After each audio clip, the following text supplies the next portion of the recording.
a la sesión y todavía están entrando algunos compañeros. Bueno, pues vamos a empezar con esta clase, que esta clase es muy bonita. Esta clase se trata de, más que de desarrollo sustentable, se trata de saber qué es lo que hacen los gobiernos, en este caso México y Latinoamérica, que es lo más importante, en pro de, obviamente, del medio ambiente. Es muy importante que nosotros sepamos que hay programas que se hacen, cuáles no se hacen, cuáles están vigentes, Agenda 2030, ¿qué es esa agenda? ¿Para qué sirve? ¿Qué países la llevan? Cómo México está involucrado en todos estos proyectos que son muy importantes. Y un dato interesante, México es de los primeros países, o sea, es el segundo país junto con Argentina, que en América Latina, bueno, más bien son los primeros países que tienen una gran cantidad de programas sustentables. Entonces, esto es muy importante que lo sepamos. ¿Qué tipo de programas? Nosotros hemos visto actualmente, por ejemplo, ahorita acaba de la semana pasada, acaban de hacer el primer recorrido del Tren Maya, ¿no? Que hace mucho tiempo que no se hacía una obra como esta y que no teníamos trenes. En Europa, toda la gente, todos los países, como son países pequeños y todos están así juntitos, entonces toda la gente se mueve por medio del tren. Y es increíble que México, que es un país enorme, pero que tiene muchos estados y los estados son tan ricos en materias primas, ¿cómo era posible que no tuviéramos, o más bien que habíamos acabado, o los gobiernos habían acabado con este medio de transporte que es completamente sustentable, ¿no? Entonces, bueno, se acaba de inaugurar. En la Ciudad de México tenemos muchos transportes que son sustentables. ¿Cuáles tenemos? Tenemos el metro, tenemos el metrobús, el trolebús elevado, el cablebús, y tenemos, ¿qué otro? Creo que, bueno, las ciclovías, ¿no? Que eso, bueno, lo vamos a ver, es un tema bastante, no delicado, pero es un tema que, bueno, le podemos sacar, hay muchas aristas que tenemos que ver, hay buenas y malas, ¿no? Entonces, en la Ciudad de México tiene transporte sustentable, que muchas veces no es suficiente por la cantidad de habitantes que estamos aquí en la Ciudad de México. En la Ciudad de México más o menos habitamos 20 millones de habitantes, somos demasiados. Entonces, es una cantidad impresionante de personas. Ustedes lo ven, o sea, cuando vas a tu trabajo, cuando vas bueno, a la escuela no, porque la tenemos en línea, pero cuando ibas a la escuela, que estabas en la prepa, cuando estabas en la secundaria, todo el tiempo que tardabas en trasladarte, en ir y venir de tu escuela, pues era una buena cantidad de tiempo, ¿no? En los que van a trabajar, que es la gran mayoría, ¿cuánto hacen de tiempo a su trabajo? Ejemplo, alguien que quiera comentarnos cuánto hace de tiempo a su trabajo, en ir y regresar. ¿Alguien quiere participar para que nos demos una idea? Empecemos a trabajar. ¿Nadie quiere participar? Yo me hago 40 minutos en ir y regresar. 40 minutos en ir y regresar, o sea, haces 20 de ida y 20 de regreso, Dani. Así es, O sea, tienes un trabajo, digamos, como cerca. sí. ¿Y qué es lo que utilizas para poder moverte? ¿Tienes metro, caminando? ¿Qué tipo de transporte? Bueno, son 15 minutos caminando y 5 en camión, pero porque tengo que atravesar carretera. Tienes que atravesar carretera, entonces por eso los 20 minutos que te haces caminando es precisamente por eso. Ok, entonces tu trabajo, digamos que está cerca. Dulce, gracias, Así Dani. es. Dulce. Hola, buenas noches. Bueno, yo me hago una hora de ida y una hora de regreso. Ocupo el Metrobús, que es sobre la misma línea, o sea, la línea 1, que es la roja, de que va de Caminero a Indios Verdes. Ajá. Y pues, o sea, yo estoy en el sur, como, bueno, no sé si se ubiquen como por zona de hospitales, más o Sí, menos. sí, sí, sí. Y de ahí hasta Campeche, pero siempre es, o sea, una hora de ida y otra hora de regreso. Vas a la Roma a trabajar. Ajá, en la Condesa. Ok, bueno, en la Condesa es que están las dos juntitas. No, Sí, pues sí. es bastante. Y utilizas solamente ¿cómo se llama? Un medio de transporte. En este caso utilizas un Sí. transporte sustentable, ¿no? Pero sí he viajado en el Metrobús, sobre todo en esa línea. Híjole, o sea, para llegar a Insurgentes, o sea, lo que es la Glorieta Insurgentes, Dios de mi vida, es un verdadero suplicio. Aunque uno va, digamos, rápido, hay momentos en que la verdad es de que se para el Metrobús por la cantidad de tráfico, aunque van en un carril, siempre en los semáforos, pues obviamente se tarda, ¿no? Entonces, ahí se van haciendo minutos más, minutos más, minutos más, hasta que te llega obviamente a la hora. Si fuera recto, pues sería como, por ejemplo, el metro, que llegas, pero así súper rapidísimo, ¿no? Muchísimas gracias, Dulce. Ahora le damos la participación a María. Hola, María, ¿cómo estás?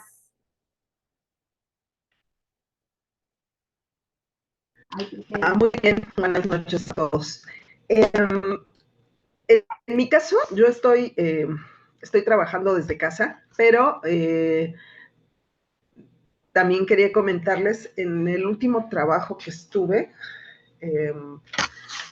yo vivo en la zona de Aragón, muy cerca de donde está la unidad de Rosario Castellanos. Vivo en la misma colonia prácticamente.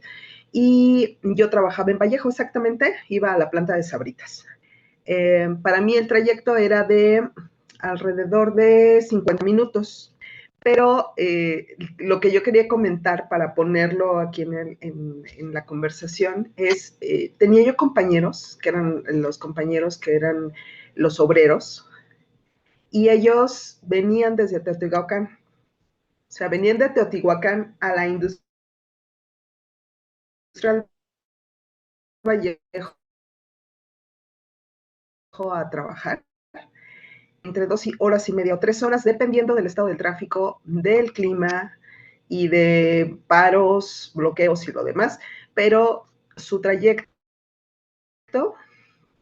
era prácticamente de 2 horas y media. Y me gustaría, bueno, quise comentarlo porque nosotros teníamos que estar en la planta a las 7 de la mañana.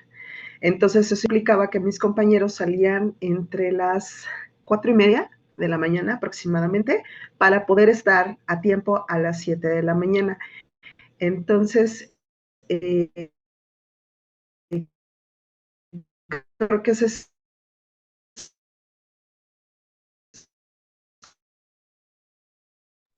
no sé, yo otra de las cuestiones que también en algún momento vamos a discutir en la clase, pues, en la Ciudad de México, y que también hace uso de los servicios y que también incide en la cuestión de la saturación del transporte. Eso sería la participación. Muchas gracias, María. Sí, efectivamente, es toda esta parte que no nada más es el tiempo que nosotros destinamos para ir y venir de nuestro trabajo o a la escuela o a nuestras actividades diarias, sino también el tipo de transporte que utilizamos. Las zonas del norte, donde pues están toda la zona industrial, por ejemplo, de Vallejo, es una de las más caóticas, es una de las más contaminadas, porque no nada más es porque están las industrias, sino que todo llega ahí. La gente que vive, bueno, que trabaja, o sea, como dice María, trabaja lejos, destina muchísimo tiempo y también dinero y un desgaste físico para poder llegar a su trabajo. Entonces, todo esto es algo, o sea, es algo cíclico, o sea, es el dinero, es el tiempo, es el desgaste físico, son muchas cosas. Entonces, eso es lo que vamos a ver ahorita. ¿Y por qué lo estoy trabajando? Porque precisamente como Estado y globalización tiene mucho que ver con esto de desarrollo sustentable, porque son los estados o son los gobiernos los que tienen que proporcionar este tipo de facilidades para la población.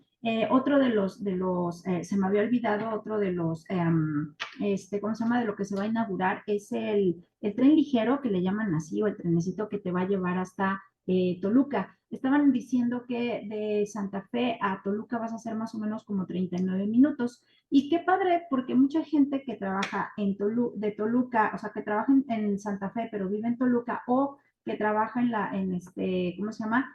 O que vive en Santa Fe, pero trabaja al revés, en Toluca, pues van a ser muy poquito tiempo. Ajá. Hay muchas industrias allá en Toluca. En la entrada, lo que es Paseo Toyocan, está Sabritas, está Nestlé, está La Coca, está, bueno, varias, ¿no? Está el aeropuerto y demás. Y de este lado, en Santa Fe, pues obviamente están todos los corporativos de algunas empresas, de algunos bancos, etcétera, etcétera, y también queda cerca, pues obviamente el corredor económico que es el corredor Reforma, ¿no? Donde también hay otras oficinas. Entonces, eso va a permitir que la gente que vive en Coajimalpa, que vive en Toluca, que vive cerca de la Marquesa, etcétera, etcétera, se puedan trasladar a la Ciudad de México, y los que están aquí en la Ciudad de México igual pueden llegar al metro, ¿no? Al metro observatorio, y de ahí pues obviamente desplazarse hasta Toluca o a donde tengan que estar, ¿no? Bueno, entonces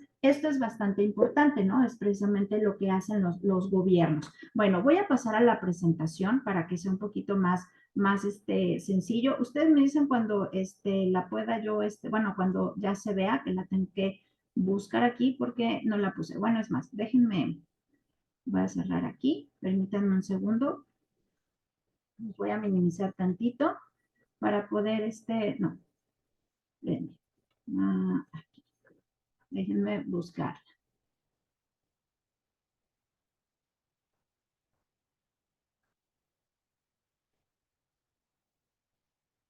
Bien, ahora sí. Cuando se vea, me dicen, ¿va? Creo que ya. Ahí está. Ya se ve, ¿verdad? Ya se ve, maestra. Okay. Bueno, pues vamos a empezar con esto.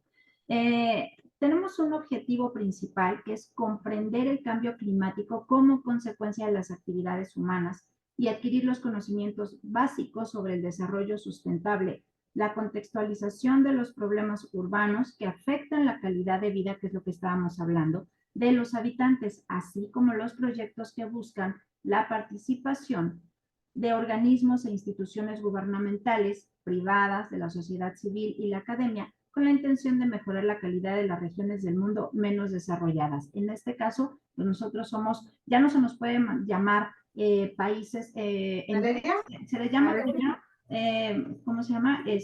Países en vías de desarrollo o países con economías emergentes, ¿sale? A eso se refiere con menos desarrolladas. Y México es un país con un desarrollo más bajo que, por ejemplo, Holanda, que Finlandia, que Estados Unidos, que Canadá, etcétera, etcétera, ¿no? Entonces, bueno, eso es lo que vamos a ver en esta unidad. Vamos a pasar aquí a lo siguiente, pero ¿qué tiene que ver todos los estados, el gobierno, la iniciativa privada, etcétera, etcétera? Tiene que ver mucho. Un gobierno no puede actuar solo, porque nosotros vivimos en un sistema capitalista y el sistema capitalista está obligado a trabajar con lo privado, con las empresas privadas, con capital privado. Ajá. Entonces, por ejemplo,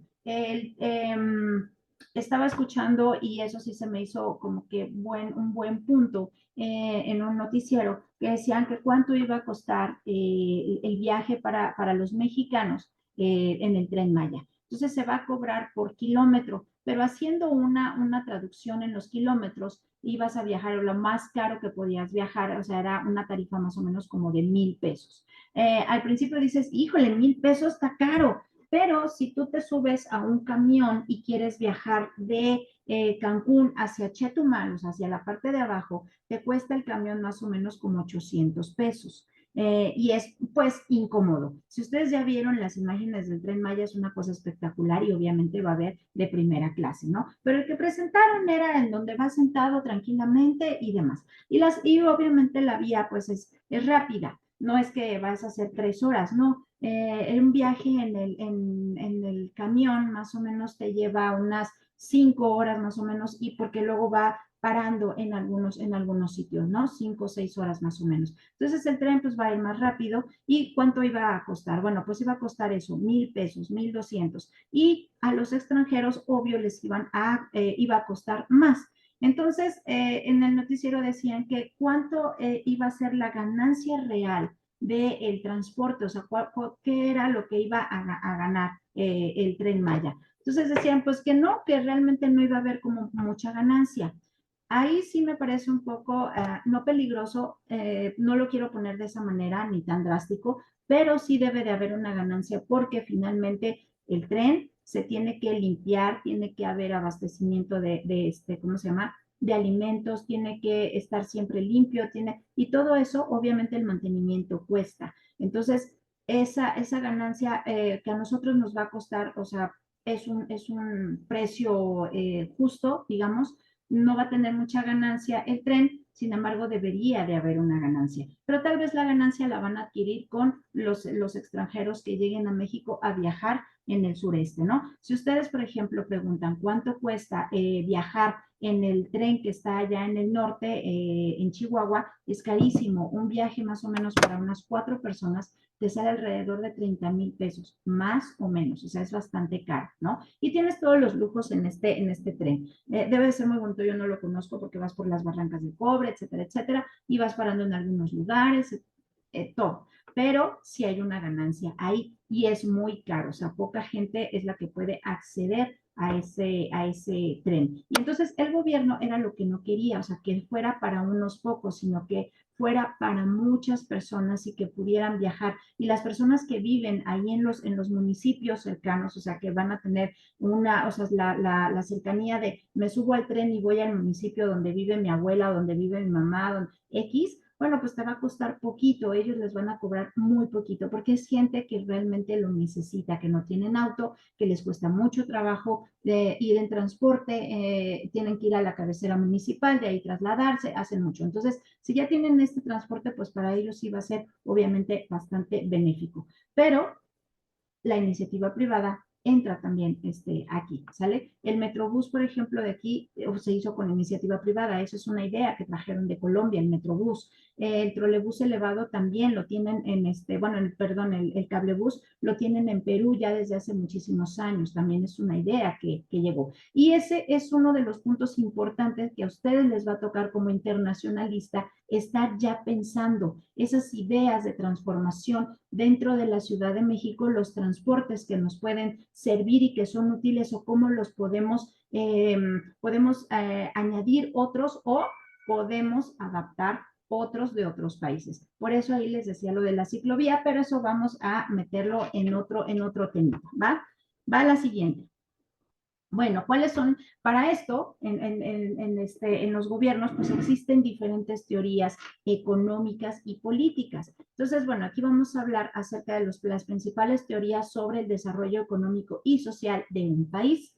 Estas son las principales explicaciones teóricas que permiten interpretar los esfuerzos para el desarrollo realizado por países y los grupos sociales, especialmente por aquellas naciones que presentan mayores niveles de pobreza. Ajá. En la India, por ejemplo, en China, por ejemplo, tienen estas teorías sobre el desarrollo económico y social. En la India no las tienen tan bien manejadas, apenas empiezan, pero China ya las trae, ya las traía desde hace muchísimos años. México las tiene, pero hemos tenido tan malos gobiernos, tan corruptos, que no se ha podido desarrollar como realmente se tenía que hacer. ¿Sale?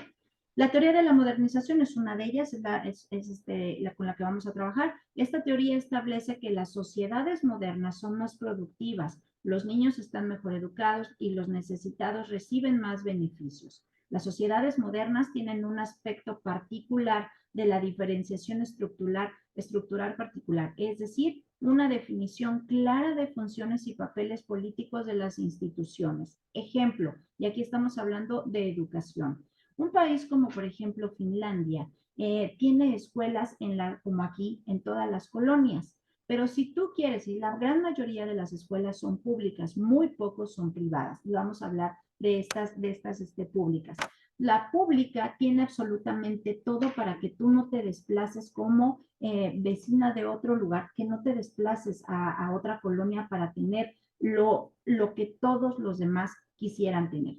Tienen alberca, bueno, tienen actividades deportivas, tienen un comedor, tienen todas las comodidades. Si nosotros vemos una escuela pública de Finlandia y vemos una escuela pública de aquí de México, nada que ver. Son completamente diferentes. Y si nos vamos a una escuela en África hay niños que todavía están trabajando en la tierra, en el piso, donde llega el maestro rural en una bicicleta y entonces llega y pone en un arbolito, pone su pizarrón y a los niños les tiene que dar hojas y les tiene que dar proveer de materiales porque no existen, ¿sale? Están en comunidades o en aldeas pequeñitas. Y si nos vamos también a Latinoamérica, también lo vamos a ver de esa manera en el Amazonas. En el Amazonas también hay lugares así. O si nos vamos a la zona de Perú, también vamos a encontrar en toda la zona de la montaña, vamos a encontrar zonas que están alejadas y que llega el maestro rural. Aquí en México también tenemos zonas así. Entonces, esto es muy importante. Esta teoría de la modernización es que los niños deben de estar mejor educados porque ellos son los que van a contribuir a sus países en todo lo que corresponde al beneficio de la población. ¿Sale? Bueno, vamos a la siguiente. ¿Dudas hasta aquí? No los estoy haciendo bolas, voy rápido. ¿Cómo se sienten? Ustedes díganme. ¿Todo bien? Todo bien. Todo bien, Sí, Va. Bien, la teoría de la modernización nos dice también que este proceso progresivo a largo plazo no es de hoy a mañana. Ah, ya llegué con la teoría de la modernización a México, ya llegué con la teoría de la modernización a Ecuador, o ya llegué con la teoría de la modernización a Ruanda. No, esto es a largo plazo, se ve a largo plazo. Y muchas veces no es posible verlo de inmediato, sino se tiene que trabajar poco a poco. Ajá. Esto porque no es solo, aquí dice, a largo plazo es no solo inevitable, sino deseable dentro de la perspectiva de la teoría de la modernización. Coleman, que es uno de los teóricos ¿cómo se llama? Que apoya esta teoría de la modernización, afirma que los sistemas políticos modernizados tienen una mayor capacidad de los sistemas políticos tradicionales. Quiere decir, tienes que ver más allá en tu futuro qué es lo que tú quieres. Ejemplo, díganme cuál es el país en donde la gran mayoría de las personas se transporta en bicicleta. ¿Cuál es ese país? ¿Ámsterdam? en China, Bueno, en China, pero en Europa, ¿cuál es el país que se traslada todo en bicicleta? En Ámsterdam. Bueno, es la ciudad. los Países Bajos. Exactamente. Bueno, ¿saben cómo llegaron hasta ahí? Bueno, pues esto no fue de hoy a mañana. O sea, nosotros dijimos, ah, qué padre, sí, todo en bicicleta. No, esto tardó años, tardó décadas y lo hicieron poco a poco. ¿De qué manera? Se empezaron a dar cuenta de que había una gran cantidad de automóviles y que no había lugares para poderlos estacionar, la gente, ya era un caos, la gente se volvía así como violenta, etcétera, etcétera. Entonces dijeron, se acabó, vamos a empezar a hacer ciclovías. Y entonces empezaron a hacer ciclovías de manera que a los autos los fueron relegando, no a 3 carriles como lo hacen aquí, al contrario, lo hicieron al revés. Fueron relegando a los autos a un carril, 2 carriles, mientras que a las bicicletas les fueron dando más espacios. Aquí en la Ciudad de México, por ejemplo, esto de las ciclovías pues sí está padre, pero en las zonas donde está, no está padre. Ajá. Para los que trabajan, por ejemplo, en la Condesa, en la Roma, en Reforma, en Polanco, en el centro, pues está bien padre, ¿no? Mi esposo, por ejemplo, trabaja en Vancomer y él va de un edificio, o sea, cuando lo llaman, va de Reforma a Polanco y dice, pero ni soñando me voy en transporte. Mejor agarro una bici y me voy, pero tiene esa facilidad. Pero nosotros vivimos en Iztapalapa. Ajá. Yo no voy a agarrar una bici porque salgo al periférico y en 3 segundos estoy aplastada. Yo no voy a hacer eso porque no hay una ciclovía, ¿no? Entonces, eso es a lo que me refiero.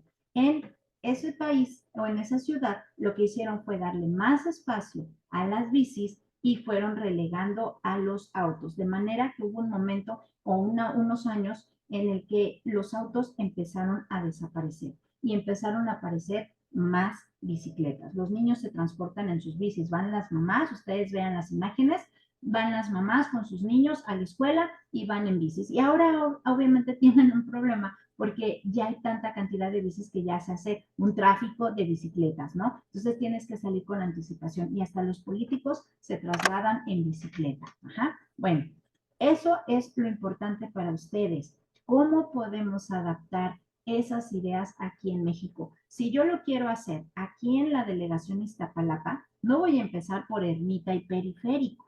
Voy a empezar por lugares donde pueda acomodarse una ciclovía y que sea viable. Ajá. Ese es el trabajo de un internacionalista, que le guste esta parte de desarrollo sustentable, medio ambiente, etcétera, etcétera. Ese es el trabajo de ustedes. ¿Cómo lo puedo adaptar? ¿Dónde puedo empezar? Ok, no puedo empezar en Iztapalapa, está muy complicado. Ok, me voy a la zona de Coyoacán. Puede ser que en Miramontes, porque Miramontes es muy amplia, entonces le dejamos un carril, un solo carril grande a las bicicletas, quitamos a los micros y empezamos a relegar ¿cómo se llama? Los espacios de los autos. Ahí sí se podría hacer en vías grandes, ¿no? Bueno, ¿dudas hasta aquí?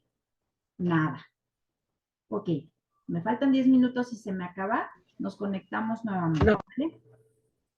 Ok, dice, los principales supuestos de la teoría de la modernización se basa fundamentalmente en concebir la modernización como un proceso, hay alguien que está ahí, como un proceso que se realiza a través de fases. Existen 5 etapas, aquí las tenemos. La sociedad tradicional, la precondición para el despegue, ¿no? O sea, las ideas, el proceso de despegue, ¿cómo le voy a hacer? ¿Quién me va a ayudar?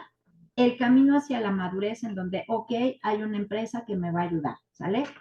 Y una sociedad de alto consumo masivo. Ajá. ¿Esto qué quiere decir? La propia sociedad es la que me va a ayudar a que estos 4, obviamente, se cumplan. Y sobre todo, el número 4, el camino hacia la madurez, en donde yo tengo ya que hacerlo realidad, ¿sale? Ok, la siguiente. Pero también tenemos teorías de la dependencia. ¿Qué quiere decir dependencia? Yo dependo de para poderlo hacer. Ajá. México es uno de ellos. La teoría de la dependencia es una teoría que niega los beneficios del comercio internacional propuestos por la escuela clásica y explica el subdesarrollo por medio de la subordinación o sometimiento que se produce hacia los países desarrollados. Nosotros somos un país dependiente de Estados Unidos, pero también Estados Unidos es un país dependiente de nosotros. Y no quiero decirlo como de dependencia, sino como de ayuda. Nosotros tenemos la materia prima, la mandamos y nos la regresan. En el norte hay muchas maquiladoras, por ejemplo. Está la maquiladora, es que luego me incomoda la silla. Está la maquiladora de Levi's en el norte, en Coahuila. Entonces, la materia prima la tenemos nosotros porque tenemos muy buen algodón para poder hacer la mezclilla. Y entonces los modelos vienen de Estados Unidos y lo hacen aquí en México, lo regresan y después nosotros andamos comprando Levi's en el Palacio de Hierro, andamos comprando Levi's en el centro, andamos comprando Levi's en diferentes lugares, pero la mezclilla es mexicana. Les voy a contar una historia de una de mis primas, que una vez nos fuimos de viaje y ella se compró, andaba feliz de la vida con una playera que, bueno, se estaba usando, no sé si la conozcan, es un changuito que se llamaba, bueno, eso era un changuito. Y el chiste es de que era una marca bastante cara. Y entonces encontró su playera así como que a buen precio, así del 50 más el 20 y demás. Y entonces ella estaba feliz con su playera del changuito. Ese changuito nada más era pues una marca de Inglaterra.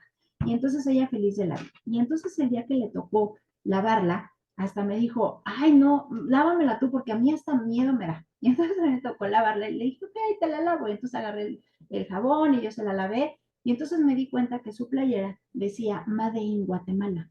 El algodón era de Guatemala. Le digo, Olinka, ¿ya viste de dónde es tu playera? Me dice, ¿de dónde? Le digo, está hecha en Guatemala. No, o sea, ¿en serio? Le digo, sí, está hecha en Guatemala tu playera. Lo único que pagaste fue la impresión del maldito chango. Eso fue lo único que pagaste. Y entonces ella estaba impactada de esa parte de que no podía creer que su playera estaba hecha en Guatemala. Eso es lo que pasa. Ajá. Todas las grandes marcas que nosotros consumimos están hechos, por ejemplo, Shane. Shane es una de las marcas, de las peores marcas que existe, porque además la ropa o la calidad de la ropa es pésima, es de casi úsese y tírese. Y vamos a hablar de este tema en otra oportunidad porque es bastante importante. Hay tiraderos de basura en África y en Asia de ropa que le llaman la moda rápida, ¿no? Así como la comida rápida, esta es la moda rápida. Y entonces existen basureros completos de ropa de una moda rápida. Y es una contaminación inmensa. Y también vamos a hablar de lo que significa el esclavismo moderno, que hay más esclavitud ahora que en los siglos pasados. ¿Por qué? Porque ahora, esto lo vamos a ver de otra manera, pero es parte de esto, los países como China, los países como la India, como Tailandia, meten a gran cantidad de personas en buques que son, ¿cómo se llama? Maquiladoras de lo que sea, ¿no? Desde hacer esto, por ejemplo, estos audífonos, pues, también modernos y demás, bien bonitos. ¿Saben cuánto me costaron? Me costaron 150 pesos en línea. Y estos los hacen a granel, o sea, así de, un buen.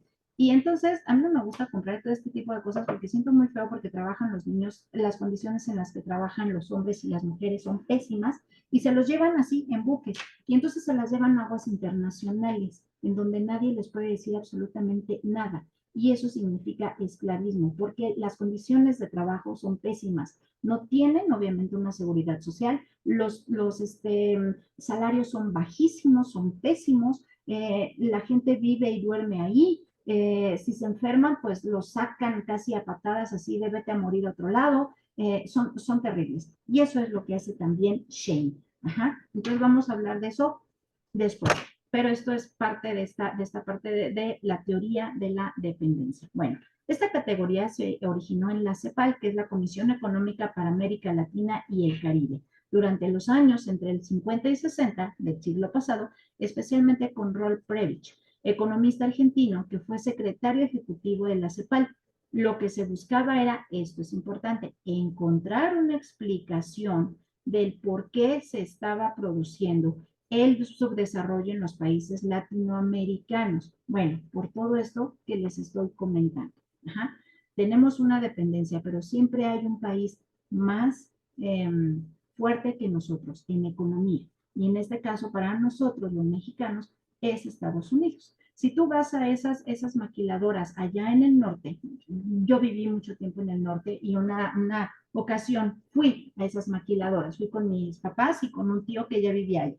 Y entonces no puedes comprar porque están los modelos de Levi's y pocas son las personas que te llegan a ofrecer. Me refiero a que están prohibidos. Te dicen, esto es lo que hacemos con esta mezclilla. ¿Y están a la venta? No.